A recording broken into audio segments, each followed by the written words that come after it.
1. Introduction to the era. The early 20th century was marked by rising tensions between major European powers. Industrialization and nationalism fueled the competition for colonies and military supremacy, setting the stage for potential conflict. This was a world ready to combust at any moment. 2. Archduke Franz Ferdinand. Franz Ferdinand was the heir presumptive to the Austro-Hungarian throne. Viewed as a reformer, he aimed to evolve the empire into a federation to quell nationalist tensions. His position was critical as he represented both tradition and progress within a struggling empire. 3. The Austro-Hungarian Empire. A diverse and multinational entity, the Austro-Hungarian Empire was a patchwork of ethnic groups. The internal friction among these groups often led to political instability and was a source of constant worry for the empire's leadership. 4. The political landscape of the Balkans. The Balkans were often described as the powder keg of Europe. A mixture of ethnic tensions, nationalism, and larger power interests created a highly volatile environment, particularly between Serbia and Austria-Hungary, who were at odds over regional influence. 5. Gavrilo Princip and the Black Hand. Gavrilo Princip was a young Bosnian Serb and member of the Black Hand, a secret society committed to the creation of a greater Serbia. The organization aimed to achieve this through acts of violence and political assassination. 6. The Assassination Plot. Detailed planning went into the assassination attempt on Franz Ferdinand. Members of the Black Hand trained and armed the assassins, and the plan was set to take place during the Archduke's visit to Sarajevo. 7. Sarajevo visit. On June 28, 1914, Franz Ferdinand and his wife Sophie embarked on a state visit to Sarajevo. Despite warnings of potential danger, the couple proceeded with their plans, unaware of the mortal threat that awaited them. 8. Initial attempt and the bombing. The first assassination attempt involved a bomb thrown by Nedeljko Kabranovic. The bomb missed its target, damaging the car behind the Archdukes. A sigh of relief swept the entourage, though it was short-lived. 9. Decision to continue. Despite the bombing, Franz Ferdinand decided to continue with the planned route. His decision was partly due to a refusal to show weakness and partly because of his belief in fate. 10. Fatal turn. By a twist of fate, the route was altered and brought the Archduke's car unintentionally in front of Gavrilo Princip. The car stalled right in front of the cafe where Princip was. 11. The assassination. Princip seized the opportunity, firing 2 shots at close range. One bullet struck Franz Ferdinand in the neck, the other his wife. Both were mortally wounded, dying shortly after the attack. 12. Immediate aftermath. Shockwaves were felt around the world following the assassination. Initially, the incident was perceived as a tragic but isolated event. However, it quickly escalated into a diplomatic crisis. 13. Reactions across Europe. Different countries had varied reactions. Austria-Hungary was determined to take a hard line against Serbia, while other nations urged caution. The divisions foreshadowed the coming alliances and conflicts. 14. The ultimatum. Austria-Hungary delivered an ultimatum to Serbia with demands strict enough to be largely unacceptable.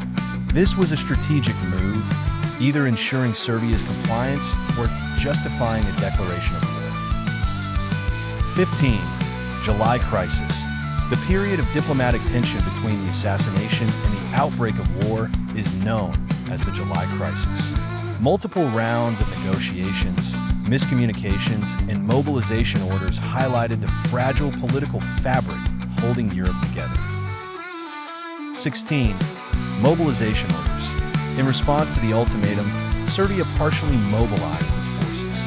Austria-Hungary then declared war on Serbia, which led other nations to start mobilizing their own armies, setting off a chain reaction.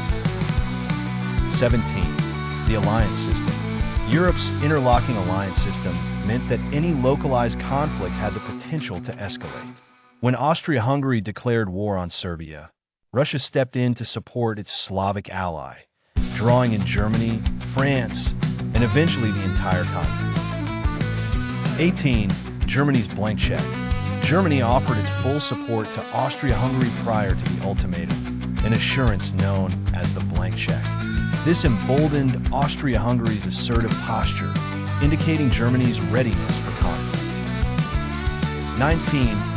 War declarations. By the end of July, many countries were on the brink of war. Austria-Hungary's declaration of war on Serbia was followed by Russia's mobilization, Germany's declaration of war on Russia, and then France. Britain joined after Germany invaded Belgium. 20. The domino effect.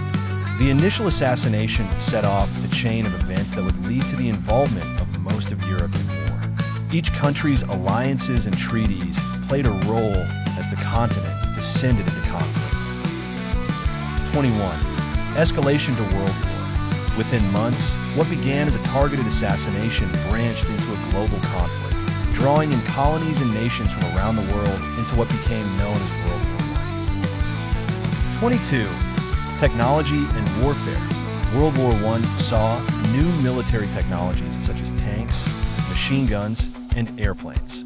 These innovations changed the nature of warfare forever, leading to devastating casualty numbers and trench warfare. 23. Global impact. The war had significant impacts beyond Europe. Countries from Africa, Asia, and America found themselves engaged in a conflict they had little part in starting. This global involvement marked a significant shift in geopolitics. 24. Economic consequences. The war had profound economic consequences, draining national treasuries, disrupting trade, and leading to post-war recessions and inflations that affected every participant nation. 25. Cultural legacy. World War I left a profound mark on culture and the arts. It ushered in an era of disillusionment, reflected in literature, art, and music, changing the way people viewed war and national pride. 26. End of empires. The war led to the dissolution of long-standing empires. The Austro-Hungarian, Ottoman, German, and Russian empires all came to an end, reshaping the political map of Europe. 27. Post-war treaties. The Treaty of Versailles and other peace treaties redrew borders and imposed reparations and limitations on the Central Powers, planting the seeds for future conflicts. 28. Rise of new political movements. The aftermath saw the rise of new political ideologies. The Russian Revolution gave birth to communism as a significant global force, while fascism began taking root in countries like Italy and Germany. 29. League of Nations. Born out of the war's devastation was the League of Nations, an international organization aimed at preventing future conflicts. Though well-intentioned, it was ultimately ineffective in stopping the rise of World War II. 30. Personal stories from the war. Soldiers and civilians alike faced unimaginable hardships. Stories of sacrifice, camaraderie, and survival emerged, offering personal perspectives into the widespread devastation.